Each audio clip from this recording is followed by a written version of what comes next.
Look what you've done to my wedding dress! You useless, pathetic woman, you've ruined the most important day of my life! A thunderous slap echoed through the luxury ballroom. Ashley, the bride, screamed in a blind rage. Look what you've done to my wedding dress! You useless, pathetic woman, you've ruined the most important day of my life! In front of hundreds of elite guests, Cynthia Ward was humiliated without mercy. Ashley pointed a finger at her face and shrieked, "Get out! Someone like you doesn't even deserve to breathe the same air as the Montclairs." The room went deathly silent. Not a single person stepped forward to defend her. Not even Marcus, Cynthia's own son. Cynthia silently turned and walked out of the Harrington Hotel, her dignity shattered.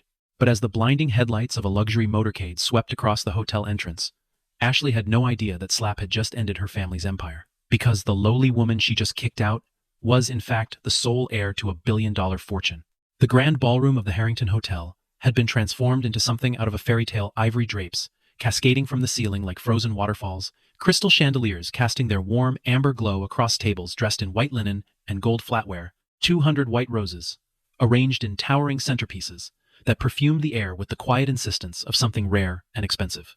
Every detail had been chosen with the kind of precision that money makes possible and taste occasionally interrupts.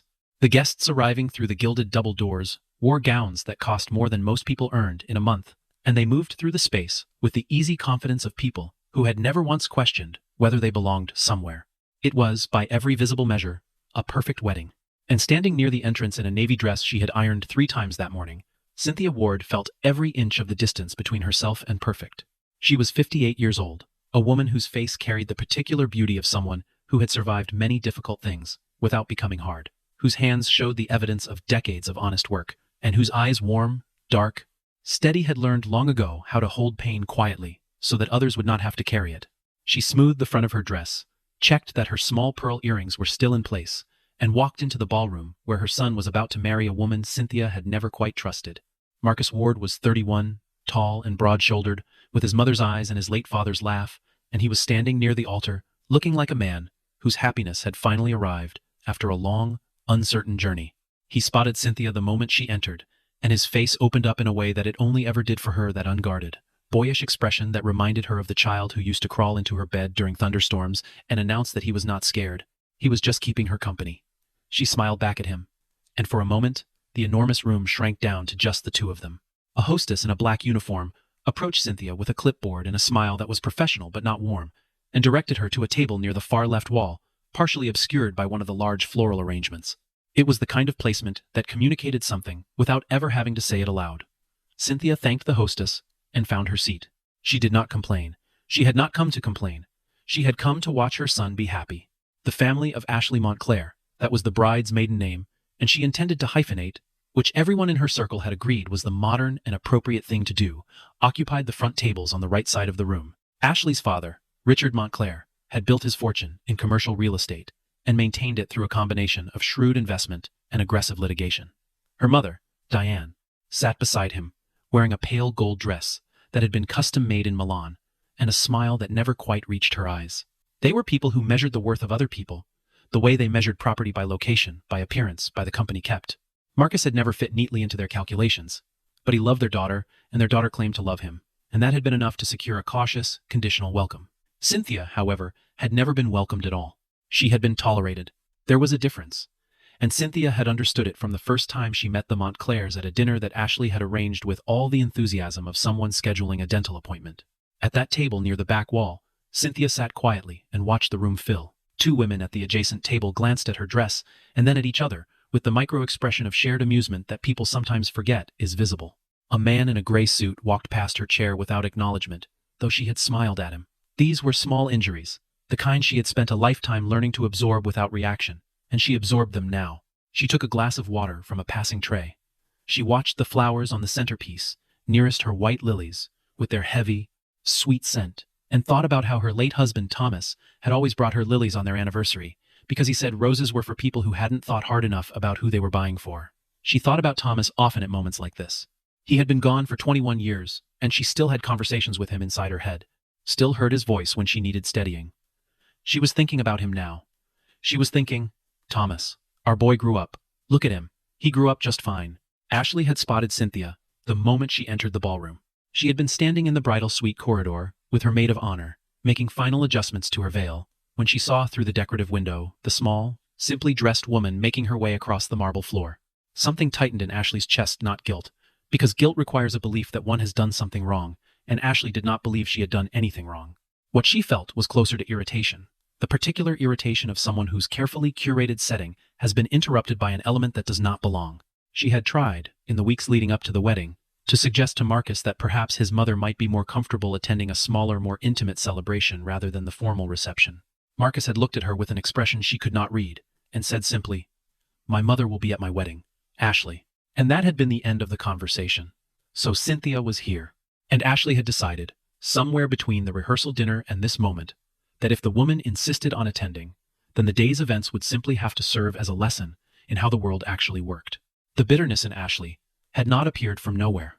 It had been cultivated, quietly and consistently, by a lifetime of being told that certain kinds of people occupied certain kinds of places, and that the integrity of those places depended on keeping the boundaries clear.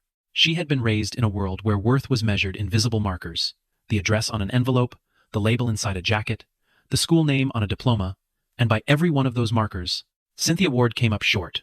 That Ashley had never once considered the possibility that visible markers might be unreliable tools for measuring human worth was not, perhaps, entirely her fault. But it was, entirely, her choice to act on the belief. She watched Marcus greet his mother from across the room and felt something sharpen inside her. She turned back to her maid of honor and said, "Make sure the photographers stay focused on the main tables tonight." Then she smiled at her reflection in the corridor window and walked back toward the bridal suite to collect her bouquet. The years before the wedding, the years that Ashley Montclair had never thought to ask about, and Marcus Ward had never quite found the words to describe, had shaped Cynthia into someone that no amount of expensive fabric or prestigious venue could diminish, though Ashley would not understand this for several more hours. Thomas Ward had died of a sudden cardiac event on a Tuesday morning in October, when Marcus was 10 years old, and the world that Cynthia had built around her small family had simply stopped. The way a clock stops when its battery dies, completely, without warning, mid-motion. She had been 37 years old. She had a 10-year-old son, a mortgage on a house in a quiet neighborhood in Atlanta, and a savings account that held enough to cover approximately 6 weeks of expenses. She had a community of friends and a church she loved, and a grief so enormous that some mornings she sat at the kitchen table for 45 minutes before she could stand up and make Marcus his breakfast. She stood up and made Marcus his breakfast. Every morning. She took on a second job at a dry cleaning business on top of her work as a hospital administrative assistant, and then a third job doing bookkeeping for a small restaurant on weekends, and she arranged her schedules so that Marcus always came home to someone. She turned down a marriage proposal from a kind man named Gerald when Marcus was 14, not because she did not appreciate Gerald's kindness, she did, genuinely, but because she looked at her son and understood that what he needed most in those years was the full, undivided certainty of her presence, and she was not willing to divide it. Gerald understood. He married someone else 2 years later and sent Cynthia a Christmas card every year without fail, which she kept in a drawer in her bedroom. She had found ways to be grateful for every version of things, even the hard versions. She had also, for 22 years, kept a secret. It was not a dramatic secret in its nature. No crime, no scandal, no buried shame. It was simply a secret born from a choice she had made when she was 26 years old and believed, with the absolute conviction of someone young enough to trust their own certainty, that she was choosing love over everything, and that everything would turn out fine. She had walked away from her family's business empire without looking back, changed the primary phone number through which they reached her, built a life that was hers in a way that the other life, the large, formal, obligated life she had been born into, had never quite been. She had not told Thomas the full extent of it until 2 years into their marriage, and Thomas had listened carefully and then said, "Cynthia, a person gets to decide what their life looks like. You decided. That's yours." She had loved him for that more than she could say. She had been careful about the phone. Over the years, contact from her family's representatives had come in waves, occasional, persistent, formal, and she had managed each wave with the same quiet firmness. She returned calls. She confirmed she was well. She declined invitations to resume any formal role. She donated to causes she believed in, quietly, through channels that kept her name away from letterheads and press releases. She was not hiding, exactly. She was simply living on her own terms, in her own scale, in her own way. On the morning of Marcus's wedding, sitting in the back of a car service arranged by the hotel, she had received a call from a number she recognized the main line of the firm that managed her family's affairs. She had answered it, kept her voice low, and confirmed that, yes, she understood, and yes, she would be in touch next week. She had ended the call and looked out the window at the city moving past, and felt the two halves of her life sitting side by side inside her chest, the way they always did when this particular world intruded on that particular world. She tucked the phone into her small handbag and thought about Marcus, and about Thomas, and about how strange and large a life could become when you were not paying attention to its scale. Ashley had noticed the call. She had been walking past Cynthia's seat near the back of the pre-ceremony area when she caught a fragment of it. The careful, authoritative tone, the words "I'll be in touch next week," the way the older woman's posture changed almost imperceptibly when she spoke, straightening slightly, becoming very still. It was a small observation, and Ashley filed it away with the vague curiosity of someone who expects eventually to find that it means nothing. The ceremony itself was beautiful, in the way that expensive things arranged by people with good taste are often beautiful, technically flawless, emotionally curated, photographed from every angle. Marcus cried a little when he saw Ashley come down the aisle, and Ashley smiled at him with the warm, open expression that she kept ready for important audiences. The officiant delivered vows that had been written by a professional and then personalized by the couple, and the 200 guests watched with the collective satisfaction of people who have come a long distance to witness something memorable. Cynthia, from her seat near the back, watched her son's face during the exchange of vows and felt something move through her that was beyond happiness, something quieter and more permanent, the feeling of having done the essential thing correctly. She had raised this boy, she had kept him whole. He was standing here, and he was whole, and whatever came next, that would always be true. The reception began with the practiced efficiency of a well-staffed event. Cocktail hour in the adjacent room, then the formal dinner in the ballroom proper, then the speeches, then the dancing. Cynthia moved through the cocktail hour close to the walls, accepting a glass of sparkling water, watching the room with the calm observation of someone who has learned that watching is often more useful than participating. She was approached by no one from the Montclair side of the guest list.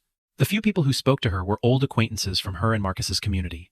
A woman who had been Marcus's elementary school teacher, a couple who had lived down the street when he was small, a pastor who had known Thomas. With these people she was warm and easy, and laughed in a way that her face was clearly designed for. When the guests moved into the ballroom for dinner, the seating arrangements became more pointed.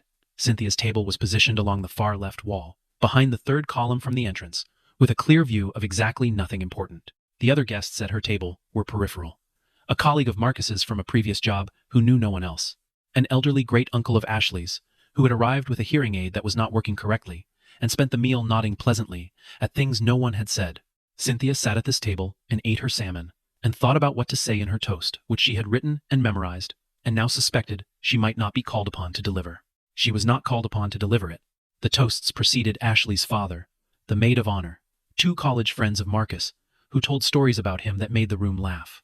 Marcus's name was called several times as the subject of fond, affectionate stories. Cynthia's name was not called. She watched Marcus laugh at the stories about himself and felt, briefly, a pang of something she quickly identified and set aside. She did not need to give a toast. She had already given everything she had to give to this man, and it was sitting there at the front of the room, in his face and his laugh and the way he carried himself. That was her contribution. It did not need to be announced. But Ashley had been watching, and Ashley had been planning. It began, as these things often do, with something that could have been an accident. Cynthia had made her way to the edge of the main serving area, near the end of the dinner course, to retrieve a napkin she had accidentally left at the appetizer station earlier, and she found herself standing near one of the high-top tables where Ashley was holding court with a group of her closest friends. Ashley turned as Cynthia approached, and the look that crossed her face was one that Cynthia recognized, the look of someone who has just decided that the moment has arrived. Ashley reached for her glass of red wine, with the slightly exaggerated gesture of someone making a point, and managed, through what could theoretically have been clumsiness, to tip it directly onto her own ivory bodice. The red spread across the white satin like a wound. For a single suspended second, everyone around them was quiet. Then Ashley's face transformed. The composed, beautiful expression that had been in place all day shifted into something that Cynthia did not recognize as grief or shock but understood immediately, in the way that women who have spent a lifetime reading rooms understand things, as performance. "You did that," Ashley said, her voice starting low and building. "You walked into me and knocked my glass." Cynthia had not touched her. There was not a person in the vicinity who had not seen that there had been no contact between them, but there was also not a person in the vicinity who said so. "I didn't," Cynthia said, and her voice was steady. "I wasn't near you." "You were standing right there," Ashley said, louder now, turning slightly so that the arc of her voice would reach the nearby tables. "You ruined my dress. You ruined my wedding dress." Her voice broke on the last word in a way that was technically impressive. Heads turned. People stood. The crowd that had been dispersed around the room began to condense in their direction. Marcus, across the ballroom near the bar, looked up and went still. Cynthia tried again. Ashley, I'm sorry about your dress, but I didn't touch you. If something spilled, I'm sorry, but don't apologize for things you didn't do, Ashley snapped, cutting her off. Just stand there and tell me to my face that you belong here. At my wedding, at my table, in this room. The words were not really about the dress anymore, and everyone present understood this. But the crowd was frozen in that particular human paralysis that descends when something ugly begins to happen in a beautiful setting. You don't belong here, Ashley continued, her voice rising to a register that cut through the ambient music and the murmur of conversation, and reached every corner of the grand ballroom. You have never belonged here. You have never belonged anywhere near Marcus, and you certainly don't. 180 of the 200 guests, and all of them, in the years that followed, would remember it with a clarity unusual for something that lasted less than 3 seconds. Ashley Montclair drew back her right hand and slapped Cynthia Ward across the face. The sound of its sharp, unambiguous, final rang through the sudden, absolute silence of the room. Cynthia's head turned with the impact. Her hand went briefly to her cheek. The glass of sparkling water she had been holding hit the marble floor and shattered. Ashley's voice, after the slap, was strange and cold and very clear. You don't belong here, she said. Get out. The silence that followed was not the silence of shock. It was the silence of complicity of people who had seen something terrible and were each, in their own way, calculating whether it would cost them anything to object. Marcus stood at the edge of the crowd. His face had gone the particular gray of someone in genuine shock, the kind that slows the body and empties the mind before reality catches up. He was 31 years old, and he was watching his mother stand in the center of a ballroom with her hand against her face, and he had not moved. He had not moved. Cynthia's eyes found his across the crowd. She looked at him for a long moment. Then she looked away. She bent down and picked up the largest piece of the broken glass, placed it on the nearest tray, straightened, smoothed the front of her dress, and walked toward the exit. She walked the way she had learned to walk through every difficult room of her life, not fast, not slow, not with her head down, and not with the rigid false pride of someone pretending they are not in pain. She walked like someone who knows exactly who she is and does not require the room's agreement. The crowd parted for her, without anyone appearing to decide to part. She walked through the gap, and through the gilded double doors, and across the marble lobby of the Harrington Hotel, and through the revolving entrance, and out into the night air, and then she stood on the sidewalk outside, and let out a single, slow breath, and allowed herself to feel the sting in her cheek. And then she looked up at the dark sky above the city and thought, with the clarity that pain sometimes brings, about Thomas. She thought, I need to go home. She was reaching into her handbag for her phone when the first set of headlights came around the corner. The cars arrived in a formation that was, in its own way, as theatrical as anything that had happened inside the ballroom. 3 black Rolls-Royce Phantoms, long, silent, gleaming with the particular luster of vehicles that are maintained by people whose job is maintenance, turned off the main avenue and entered the hotel's circular drive with a smoothness that suggested practice. They moved the way very expensive things often move, without apparent effort, with the quiet confidence of objects that have never had a reason to hurry. They came to rest in sequence before the entrance, and the effect of their arrival against the backdrop of the valet station and the ornamental hedges and the lingering guests who had stepped outside for air was immediate and undeniable. Doors opened. From the lead vehicle emerged 4 men who wore the particular expression of people whose professional function is to make other people feel safe. They were not large in a threatening way. They were large in the way of former military personnel who have been trained for specific situations and have the stillness of people who know what they are doing. They fanned out with practiced efficiency, 1 toward the drive's entrance, 1 near the lobby doors, 2 flanking the space where Cynthia stood. She had not moved. She was still holding her phone. She looked at the cars, and then at the men, with the expression of someone who has expected to leave a party early and has encountered a slight complication. From the second vehicle, a man emerged who was not a security officer. He was in his 60s, with gray at his temples, and the upright posture of someone who had spent 40 years being the most important person in every room he entered. And he was wearing a charcoal suit that had been made for his specific body, by someone whose craft was obvious even at a distance. He walked to where Cynthia stood with a speed that was not quite urgency but was close, and when he reached her, he stopped. He looked at her, and then he did something that the hotel staff watching from the lobby windows, and the guests who had drifted out from the ballroom and were now clustering in the lit doorway, would talk about for a long time afterward. He bowed his head. Not the minimal, perfunctory nod of a business acquaintance. A genuine bow brief, but unmistakable.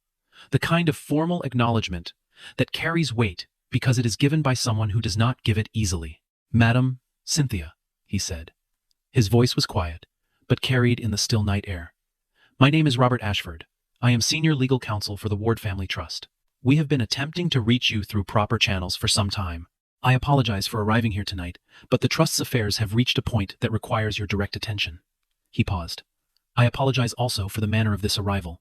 We became aware of the situation inside, and felt it was important that you know, before you left, that you do not leave alone. The people in the doorway of the Harrington Hotel guests, who had drifted out to see what the cars were about, hotel staff in their black uniforms, a photographer who had instinctively raised his camera and would later debate with himself whether to delete the images, all watched in silence. Among them, after a moment, was Ashley Montclair, still in her wine-stained dress, still holding her champagne flute with the unconscious grip of someone who is trying to hold on to something while the world reorganizes itself around them. And beside her, Marcus, his face, in the warm light spilling from the lobby, was doing something complicated, the expression of a man who is trying to hold several very large, very difficult realizations at the same time, and is not yet sure which one to address first. Cynthia looked at Robert Ashford for a moment. Then she said quietly, How did you know where I was? The Trust has maintained a general awareness of your location for several years, he said, with the careful tone of someone presenting a fact that may not be well received. We have not intruded. But tonight, the circumstances seem to warrant an exception. His eyes moved briefly, almost imperceptibly, to the mark that was beginning to show on her left cheek. Are you all right? I'm fine, she said. She said it in the tone she had been using to say it for 21 years. I'd like to get home. Of course, he said. Whenever you're ready. She was ready now. But Marcus had come through the lobby doors and was crossing the drive toward her, and she waited because she was his mother, and she had never in her life walked away from him when he needed her. The Ward Family Trust was not a small thing. It was, in fact, one of the larger, privately held logistics and transportation conglomerates in the southeastern United States, with subsidiary holdings in warehousing, distribution, and port operations that stretched from Georgia to Texas. The Ward named her name, the name she had been born with, the name Thomas had taken when they married in a quiet ceremony that her family had not approved of, had been on the side of trucks and on the letterhead of contracts for 3 generations. Her grandfather had started it with a single truck and a stubborn belief that a black man's business could outlast every obstacle placed in its way. Her father had grown it. Her older brother Lawrence had managed it for 22 years and had died without direct heirs 18 months ago, which was what had precipitated the intensified efforts to locate Cynthia and reintegrate her into the succession structure that the Trust's governing documents demanded. None of this was known to Marcus. He knew his mother had grown up in Atlanta and had worked hard for everything she had. He knew his grandmother on his mother's side had died before he was born, and his grandfather when he was very small. He knew, in the vague way of adult children who accept the narratives they've been given without examining their foundations, that his mother's family had been comfortable her word, chosen with care, and that she had chosen to make her own way. He had never pressed. Children, even adult children, often do not press on the parts of their parents' stories that are presented with quiet finality. He pressed now. He stood before his mother on the circular drive of the Harrington Hotel, with the sound of his wedding reception audible through the hotel walls. Someone had started the music again inside, some attempt to resume normalcy. And he said, Mom, who are these people? Cynthia looked at him. She had the expression she sometimes got when she was about to say something she had been postponing for a long time. These are the people who manage the business, she said. My family's business. My grandfather started it. Your great-grandfather. I left when I was young. I've been separate from it for a long time, but it's still mine. She paused. I always planned to tell you. I was waiting for the right time. Marcus was quiet for a long moment. Behind him, at the hotel entrance, Ashley and her parents and several of their guests had gathered. The night air was very still. How big is it? He said finally. She told him. Not the exact figure, because she was not certain of the exact current figure, but the range, the kind of range that changes the scale of everything around it, that alters retroactively the meaning of every dinner table at which his mother had ever sat, every dress she had ever worn, every position near a back wall to which she had ever been directed. He listened. He did not say anything for a while. Then he said, You were sitting at that table in the back. Yes, she said. All night. Yes. He put his hand over his mouth and was quiet for another moment. Then he turned and looked at the group of people standing in the hotel doorway, and among them, Ashley, who had come outside at some point and was standing very still with her champagne flute held in both hands now, like something she needed to keep from breaking. Inside the ballroom, word had traveled with the efficiency that only gossip achieves. The murmur moved from table to table. 3 Rolls-Royces, men in suits, Cynthia Ward, Ward Family Trust, billions. And with it, the atmosphere in the room changed the way weather changes, not all at once, but perceptibly, the pressure shifting, the temperature dropping, the light seeming somehow different. People who had watched Ashley slap Cynthia and said nothing now wore expressions of studied concern. People who had whispered about Cynthia's dress now spoke to each other in low tones about what a shame it all was. Ashley's mother, Diane, had gone very still in her seat, and Richard Montclair was speaking quietly into his phone with the focused attention of a man recalculating risk. Ashley had followed Marcus outside. The night air against the damp front of her dress was cold, and she held herself against it and watched the scene before her, her husband of 4 hours, his mother, the men in suits, the 3 black cars, and felt something that she was not accustomed to feeling. The particular vertigo of someone whose understanding of a situation has been proved not just incorrect, but catastrophically, humiliatingly incorrect. She had spent months, years really, since she first met Marcus and assessed his background, believing that she understood the terms of this marriage. She believed she was marrying a good man from modest circumstances, and that in doing so, she was doing him a certain kind of favor that he ought to appreciate. She had believed that his mother was a liability to be managed. She had believed, with the calm certainty of someone who has never had their assumptions seriously tested, that she was the most important person in this equation. She had not been wrong about all of it. She had been wrong about the parts that mattered. She put down her champagne flute on a nearby ledge and walked toward Marcus.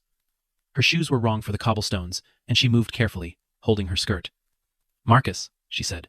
Her voice was different than it had been inside, softer, uncertain in a way she was not practiced at. "Marcus, Ashley," he said, and his voice was quiet and did not invite interruption. "I need you to not speak right now." She stopped. He turned back to his mother.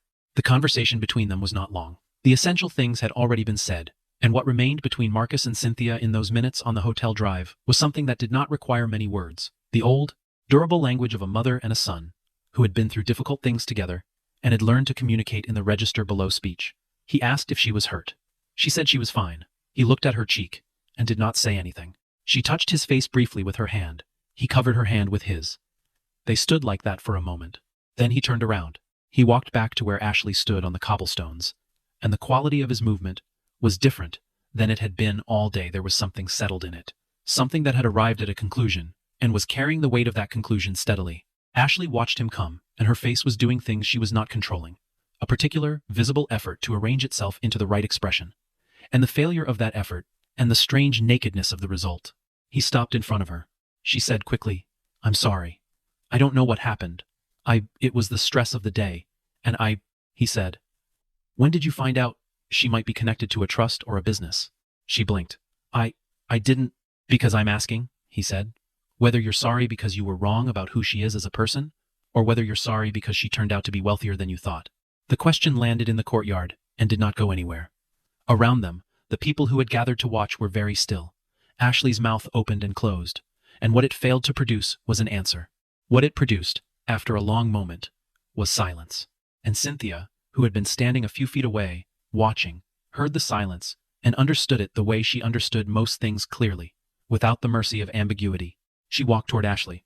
She did not walk quickly. She walked the way she had walked out of the ballroom, with the full weight of who she was, without apology and without aggression. She stopped at a distance that was conversational, and she looked at the young woman in the wine-stained dress, and saw all of it, the fear, the calculation, the partial understanding that something had gone badly wrong, and the deeper, older failure beneath all of it, the one that had nothing to do with Rolls-Royces and trust funds. She saw a woman who had built her understanding of human worth on foundations that could not hold, and who was only now, in this moment, beginning to feel them give. "Ashley," she said. Her voice was not unkind. It was the voice of someone who has made peace with hard things, and can therefore speak about them without needing to wound. "I want to ask you something, and I want you to think carefully before you answer." Ashley nodded, once, slightly. "If I walked out of this hotel tonight, exactly as I walked in my old navy dress, with my small earrings, with nothing behind me but the work I've done and the son I raised, would you be standing here apologizing to me?" The night was very quiet. Somewhere in the distance, a car moved along the main avenue. Inside the hotel, the music had stopped. Ashley did not answer. She did not answer because she was, in this moment, the only honest version of herself she had perhaps ever been.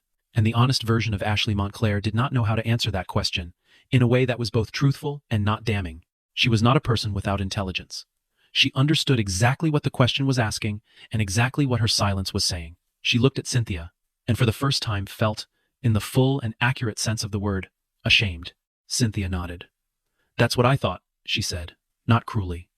"Thank you for being honest." She turned to Marcus. He was watching her with an expression that she recognized from his childhood. The look he got when he had done something he knew was wrong, and was waiting for her verdict. The most vulnerable, open expression in his repertoire. The one he had never quite outgrown. He was 31 years old, and he was looking at her like that, and she felt the old fierce tenderness move through her like a current. "Mom," he said. His voice broke slightly on the word. "I'm sorry. I should have." He stopped. "I saw what was happening, and I didn't." He stopped again. "Marcus," she said. "I should have protected you." She looked at him for a long moment. "Yes," she said, simply. "You should have." She let him hold that. He needed to hold it. "But you're holding it now," she said. "That matters." He crossed to her, and she held him her son, this 31-year-old man, who still had her husband's laugh, and the courtyard of the Harrington Hotel was very still around them. A few of the gathered witnesses looked away. A few did not. Marcus stepped back from his mother. He was still holding her hands. He turned and looked at the hotel entrance, where the doors to the ballroom could be seen through the lobby glass, and beyond them, the reception that had cost an amount of money that he now understood differently than he had an hour ago. He looked at Ashley. She was watching him with an expression that was, at last, genuinely uncertain. Not performing uncertainty, but feeling it. The real version. He looked at his mother's cheek. He said, to no one in particular, and to everyone present, "I'm not going back in there." Ashley made a sound, not quite a word. Her mother, who had come outside at some point during all of this and was standing near the hotel entrance, said, "Marcus, the wedding is over," he said. His voice was even. It was the voice of someone who has made a decision that costs something and has decided to pay the cost. "I'm sorry to the guests. I'm sorry for what this means. But what happened tonight?" He paused. "What happened tonight isn't something I can go back in there and celebrate. Not tonight. Maybe not ever." The response from the Montclair side of things was not simple or immediate. Richard Montclair spoke of contracts. Diane Montclair wept, in a way that was visible and insistent. Guests filtered out of the ballroom in ones and twos, gathering in the lobby and the courtyard, speaking in low, urgent tones, "Pay the cost." "I'm sorry to the guests. I'm sorry for what this means. But what happened tonight?" He paused. "What happened tonight isn't something I can go back in there and celebrate. Not tonight. Maybe not ever." The response from the Montclair side of things was not simple or immediate. Richard Montclair spoke of contracts. Diane Montclair wept, in a way that was visible and insistent. Guests filtered out of the ballroom in ones and twos, gathering in the lobby and the courtyard, speaking in low, urgent tones that had the quality of people recalibrating. Ashley stood in the center of it, wearing her wine-stained dress, and looking, for the first time, like a person who was genuinely lost. Marcus did not go back inside. He sat in the courtyard with his mother, and Robert Ashford arranged for tea to be brought out from the hotel kitchen, and the two of them sat at one of the small courtyard tables while the reception dissolved inside around them, and they talked. They talked for a long time. He asked questions, and she answered them about his grandfather, about the business, about why she had left, about Thomas, about the years when Marcus was small, and she had worked 3 jobs, and what had been true in those years beneath the surface of what he had seen. He listened the way he had always been able to listen when the thing being said was important, with his full attention, without interrupting. She told him things she had held in the cupped hands of her private self for 2 decades, and the telling of them was strange and relieving, like setting down something very heavy that you have carried so long you had forgotten it had weight. At some point, the courtyard cleared. At some point, the lobby lights dimmed. At some point, Robert Ashford tactfully withdrew to one of the cars, leaving mother and son in the outdoor quiet of the city at night. She told him, near the end, about the scholarship program she had maintained for the past 12 years, quietly, anonymously, through a foundation whose name was not connected to hers in any public document. 63 young people had received funding through it. 3 of them were working in medicine. 1 was an engineer. 2 had started their own businesses. He did not know about any of this. He sat with the knowledge of it, and his face did something that she could not quite name but recognized. It was the face of someone whose understanding of a person has just grown too large for the frame they had been keeping it in. "Why didn't you tell me?" he said. "Because," she said, "I didn't want you to love me differently.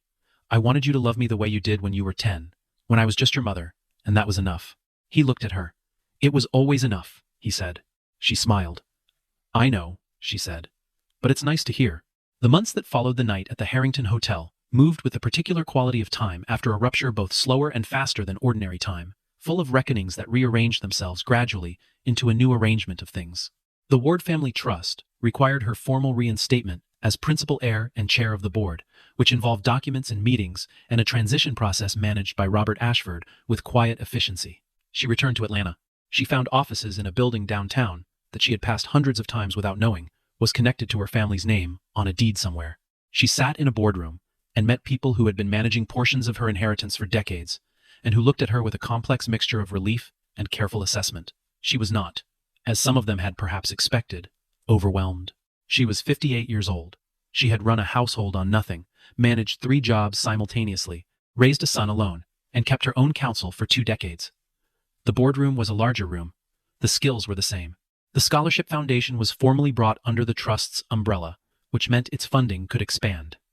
She oversaw the expansion personally. She added programs in nursing and trades and early childhood education fields where the need was clear and the available funding chronically insufficient. She established a community endowment in the neighborhood where she and Thomas had bought their house, the one with the mortgage she had paid off by herself in 14 years. She did not make announcements about these things. She did not hold press conferences.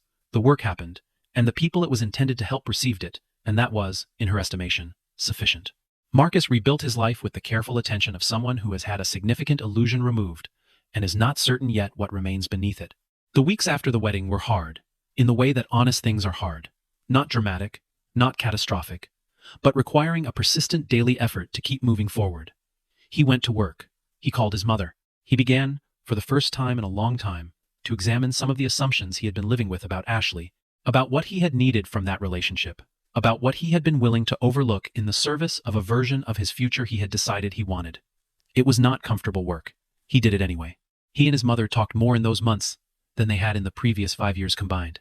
She told him, in pieces, the rest of the story about Thomas, about the choice she had made when she was young, about Gerald and the Christmas cards, about the mornings at the kitchen table, when standing up had felt like an act of will too large for the available willpower, and how she had done it anyway. He listened.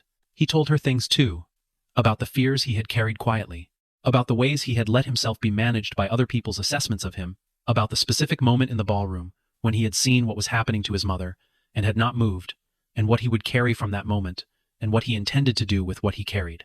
She told him, "What matters is not that you stood still. What matters is what you do next." She said this to him on a Sunday morning in her kitchen in Atlanta, over coffee, with the October light coming in through the window, the way it had always come in, and it was, he thought, the most useful thing anyone had said to him in years. At an industry gathering in the spring, a regional logistics conference that the Ward Family Trust had sponsored for 17 consecutive years under his grandfather's charter and her father's continuation of it, Cynthia spoke to a room of several hundred people. She did not speak from notes. She stood at the podium in a dress that had been made for her by a woman in Atlanta who had been making clothes for 40 years and whose work was extraordinary, and she looked out at the room and spoke the way she had learned to speak over a lifetime of learning what was true. "I spent many years," she said, "living at a scale that was much smaller than my circumstances required. I did this by choice, and I don't regret it, because the smallness I lived in was rich in the ways that matter, in love, in purpose, in the knowledge of what I was doing and why. But I want to say something to everyone in this room, and I want to say it plainly." She paused. She looked at the room. "The world will tell you, many times, and in many ways, that you can measure the worth of a person by what they visibly possess. It will tell you this with architecture and with seating charts and with the tone of voice that wealthy people sometimes use with people who appear to be less wealthy, and the world will be wrong." Another pause. "The truest thing I know about human worth is this: it does not change based on what you can offer. It was the same in the back of the ballroom as it is at this podium. The only thing that changed is whether the people in the room could see it." She stepped back from the podium. The room was quiet for a moment. Then it was not quiet. On a morning in November, 3 months after the industry conference, and 8 months after the night at the Harrington Hotel, 3 black Rolls-Royce Phantoms arrived at the glass and stone headquarters of the Ward Family Trust on Peachtree Street in Atlanta. The morning was cool and clear, the sky, the particular pale blue of autumn, the street busy with the ordinary traffic of a weekday. People moving past on the sidewalk glanced at the cars, with the peripheral attention that expensive things, in familiar settings, attract, noted, categorized, released. The doors opened. The security team deployed with familiar efficiency. Robert Ashford emerged from the second vehicle and stood by the entrance, holding a leather portfolio under his arm with the expression of someone who has an 8 o'clock meeting and intends to be ready for it. Cynthia Ward emerged from the lead vehicle. She was wearing a dress the color of deep water, blue-green, structured, precise, and her hair was up and her small pearl earrings were in place, the same ones she had checked twice in the mirror on the morning of her son's wedding. She stood on the sidewalk for a moment in the November morning light and looked up at the building at the name on the facade in restrained steel letters that bore her family's name and by extension her own. She had driven past this building for years without knowing what it meant. She knew now. She walked toward the entrance. The revolving door turned ahead of her. Behind her, the 3 cars remained at the curb, patient and silent, as they always were. She moved across the lobby floor marble, pale gray, with a quality of permanence that buildings built for legacy are designed to convey, and the staff who passed her nodded with the specific acknowledgement of people who understand who is in the room. She was not the woman who had been asked to leave a wedding reception. She was not the woman who had sat near the back wall behind the 3rd column from the entrance. She was not the woman who had absorbed small injuries in silence because the room did not deserve her reaction. She was all of these women, and more than any of them, and she carried them all with her as she moved through the lobby and into the elevator and up to the floor, where the boardroom waited, where the work waited, where the morning waited with everything it contained. The elevator doors opened. She stepped out. She walked down the corridor and through the glass doors at its end and into the light of a November morning in Atlanta, where her work was waiting, and she was ready for it. She had always been ready. The room was simply, finally, the right size.